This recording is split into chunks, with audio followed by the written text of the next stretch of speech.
Robert William Fisher was born on April 13, 1961, in Brooklyn, New York. In 1976, his parents divorced when he was just 15 years of age. According to friends and relatives, the divorce of his parents affected him deeply and left long-lasting effects on him. Jan, Robert's mother, claimed that William, Robert's father, was extremely controlling and hard to please. The marriage was crumbling and Jan soon left the marriage, leaving her 2 children in the care of her ex-husband William. Being raised by a single father was extremely rare, especially in the 1970s. His father soon remarried a woman who was very hard on Robert and didn't treat him well, and it didn't help that his father was controlling and never showed any type of love to Robert. Robert would speak of his mother negatively, telling friends and other family members that his life could have been different if his mother had not left the family. Both his mother and stepmother seemed to have betrayed him or let him down in some way. As Robert got older, he became very successful. He was a fireman, Navy veteran, and a surgical catheter technician and a respiratory therapist at the Mayo Clinic. Robert needed back surgery after working as a firefighter in San Diego. However, he waited several years before having the surgery done. He was too afraid that the surgery would leave him unable to work for too long, so he planned and researched for years. He made sure that all of his finances were in order before going through with the operation. Robert's sister was good friends with Mary, Robert's soon-to-be wife. Mary helped Robert's sister throughout her first pregnancy, giving her rides to doctor's appointments and offering help whenever she needed it. Mary was a loving woman, and soon enough she and Robert began a relationship, and it wasn't long before they tied the knot. They had 2 children together, Brittany Fisher and Robert Bobby William Fisher, Jr. On the outside, Robert seemed to be a good husband and father. He went to church regularly with his family, and he is shown on old home movies playing with his children, giving them hugs and telling them to say their prayers before bedtime. However, Robert was incredibly controlling with his children, his wife Mary, and his finances.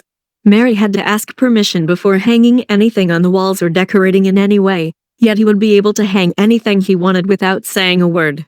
By the time their children Brittany and Bobby were 12 and 10, Robert had cheated on his wife with a masseuse. Robert didn't make much of a secret about it. He openly told friends and even church members before finally telling his wife about it. Robert claimed he had gone in for a massage to treat his bad back, and one thing led to another. He told them he had come down with a urinary tract infection or possibly a sexually transmitted disease after the affair, and was worried Mary would find out because of it. Mary and Robert separated for a few weeks, but eventually ended up back together and attended marriage counseling. Despite counseling, their marriage was still crumbling.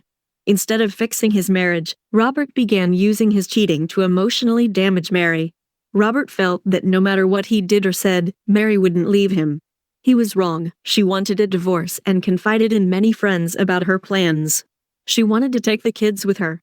She loved her kids more than anything and was going to fight for full custody because he was carrying out affairs with multiple women, and she did not like the way he controlled everything she and the kids did. Robert and Mary's relationship was much like the one his mother and father had while growing up. He didn't learn from his father's mistakes. He chose to blame everything on his mother. He blamed everything on everyone else. He believed that he owned his family and was always in control of everything. He was extremely narcissistic.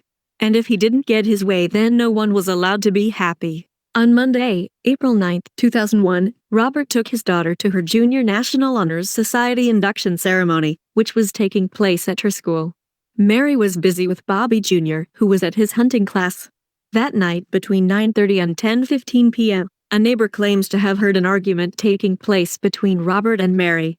Mary had finally told Robert that she was sick of his infidelity and controlling ways and was going to divorce him and take the kids with her. On April 10th at 8:42 a.m., the neighbors of Mary and Robert would wake to the sound of an explosion. The explosion was so powerful that it collapsed the front brick wall of the Fisher residence. Firefighters did everything they could to combat the flames. The fire was so bad that the most firefighters could do, in the beginning, was contain the fire from spreading to nearby homes. Soon the entire home was just a pile of rubble. 74th Street North, there's just an explosion up a poly and a fire. And a fire. Can You bet, big fire. Can you see it? Big fire. You bet I can see it. Some house just exploded and ignited on fire. Okay. What did you do? Hi, we got a fire and a big explosion. What's that? We just in the general area of 7400 Oak, 74th Street in Oak. 911 emergency? Yes, I just heard like an explosion or something. That's around 74th and Oak? Yes. Okay, we do have the fire department. 2240, right behind 2240 North 74th Way. Okay, what's going on there? It's a big fire. It's a really big fire behind. It just like blew up. Okay, what's on fire? Investigators went through the charred remains of the Fisher residence, trying to find any evidence that could indicate what happened. Investigators soon discovered the remains of 3 people: Mary Fisher, age 38, Brittany Fisher, age 12, and Bobby Fisher Jr., age 10. All 3 had been found still in their beds. Investigators discovered that at some point during the night, Robert took a knife and slit the throats of both of his children and wife while they slept. He then shot Mary in the back of her head. It's unclear why he would shoot his wife and not his children, but some speculate Robert did it out of anger and hatred. After he murdered his family, Robert pulled out the gasoline from the back of his furnace and fled the scene with the family dog, Blue. The explosion is thought to have occurred when the pilot light on the water heater ignited the gas that had been accumulating for hours. Robert took his wife's Toyota 4Runner and had about a 10-hour head start before police would begin searching for him. This gave him plenty of time to get away from the scene. Investigators found that Robert took all of his clothing, making him the prime suspect. This is known because, after investigating the crime scene, none of Robert's clothing was discovered in the rubble, besides old uniforms. It is unknown what else Robert took with him. The last confirmed sighting of Robert was on April 10, 2001, the night before the murders at 10:42 p.m. Robert stopped at an ATM less than a mile away from his residence and withdrew $280. Despite having the assets and various nest eggs located in money market accounts, he still didn't attempt to withdraw more money. This is probably due to the fact that, at many banks, you can only take out a certain amount of money from ATMs per day. He didn't want to draw attention to where he was, so the only choice he had was to make one ATM withdrawal. 10 days after the murders, police got a tip. A man camping said he saw a vehicle that matched the description of Mary's 4Runner parked in the Tonto National Forest. Forest rangers and helicopters flew over Tonto National Forest looking for the Toyota. It wasn't long before they found the vehicle in question and relayed the location to police, who arrived on the scene as fast as they could. Police estimated that the vehicle had been parked in the location for around 2 to 5 days. Robert's dog, Blue, was found under the vehicle. He hadn't been tied up and was free to roam. Blue stayed under the Toyota for shelter, waiting for his owner to return. Police combed the Tonto National Forest and surrounding towns.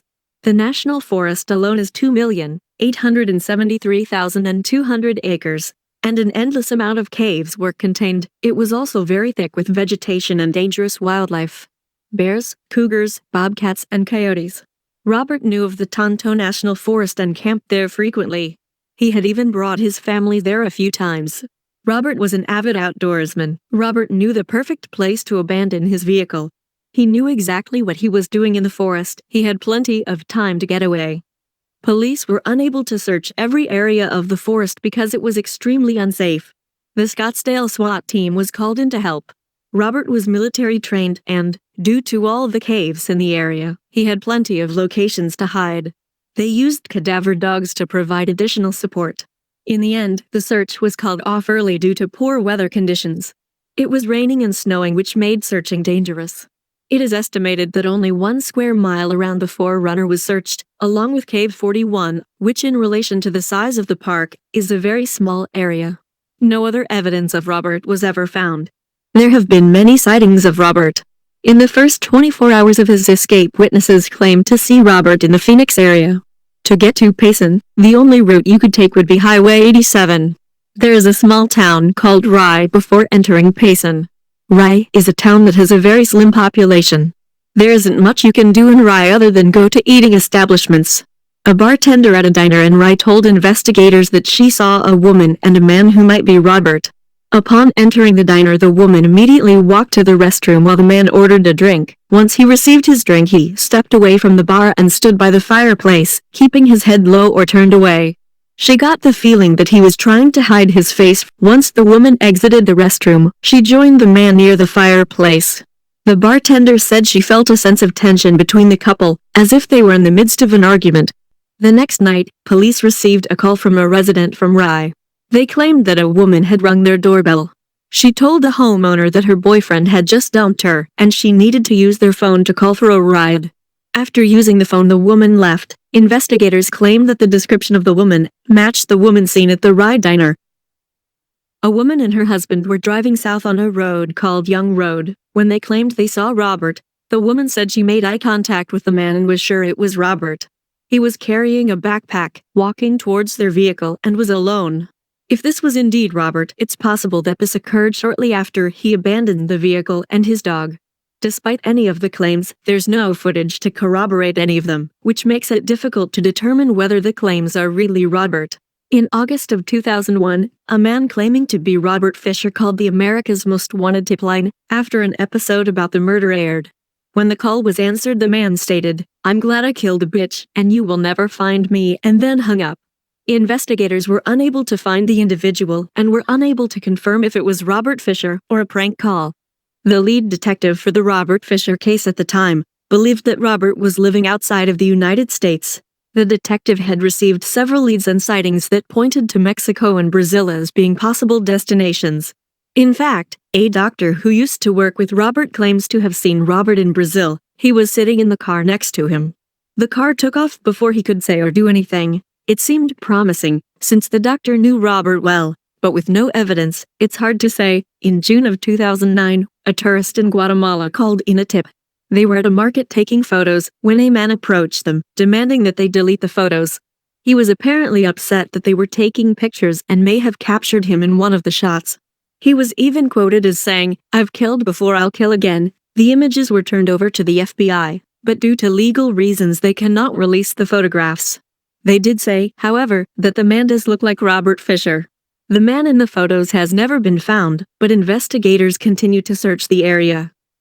One theory is that, after leaving his dog in the Tonto National Forest, he escaped on foot and decided to kill himself, or just seek refuge from authorities. He finds a hiding spot in one of the many caves located in the park. One way Robert could have died would be an accident in one of the caves. Robert could have slipped and fallen, or he could have succumbed to the elements. The weather did take a turn for the worst in the days after his escape. Caves are not known to be ventilated well, and he may not have taken this into account and died from lack of oxygen. The next theory is that after leaving his dog and truck, he sets off on foot, has a lover pick him up, and they go somewhere he can hide. He then travels to where he is currently living today. Wherever that may be, might always be a mystery. Robert was always very smart and planned and articulated this very well. I think he knew that he was going to kill his family, he just didn't know when that would be. He was sick of his life and wanted to be with another woman. He believed that he had to kill his family because they were his property. He felt that their lives would be inadequate without him, knowing that Mary was going to fight for full custody. Robert Fisher is a typical narcissist. The FBI is offering a reward of $100,000 for information leading directly to the arrest of Robert Fisher. Please call 1-800-CALL-FBI if you know anything, even if you think it might not lead to anything. Don't forget to subscribe so that you can always be notified when I have a new video out. And if you like this video, give it a like.